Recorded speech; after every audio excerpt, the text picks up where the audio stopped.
రాజకీయంగా ఎదుర్కోలేకే దుష్ప్రచారం చేస్తున్నారని ఆరోపించారు మాజీ మంత్రి కాకాణి గోవర్ధన్ రెడ్డి. 2014లో టీడీపీ అధికారంలోకి వచ్చాకే అక్రమ లేఅవుట్లు వేశారని చెప్పారు. సోమిరెడ్డి అనుచరుడు పోలేరమ్మ ఆలయ భూములను ఆక్రమించాడన్నారు. పొదలకూరులో లేఅవుట్దారులతో సోమిరెడ్డి లావాదేవీలు నడుపుతున్నారని, సోమిరెడ్డి అవినీతిపై ఆధారాలిస్తాం, విచారించే దమ్ము ప్రభుత్వానికి ఉందా అని ప్రశ్నించారు కాకాణి.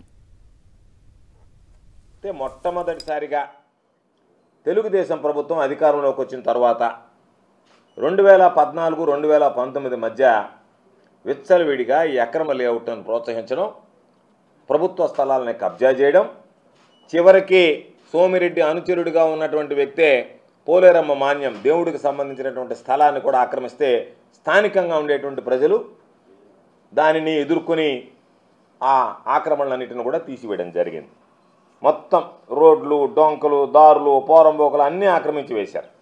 విజిలెన్స్ వాళ్ళు ఎంక్వైరీ చేసి, విజిలెన్స్ అండ్ ఎన్ఫోర్స్మెంట్ విభాగం ఎంక్వైరీ చేసి 2018లో 6,52,36,405 రూపాయలు ప్రభుత్వానికి నష్టం జరిగింది అని పెనాల్టీ విధించింది.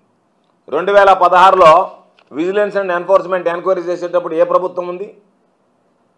2018లో 6,52,00,000 రూపాయలు వేసినప్పుడు ఏ ప్రభుత్వం ఉంది?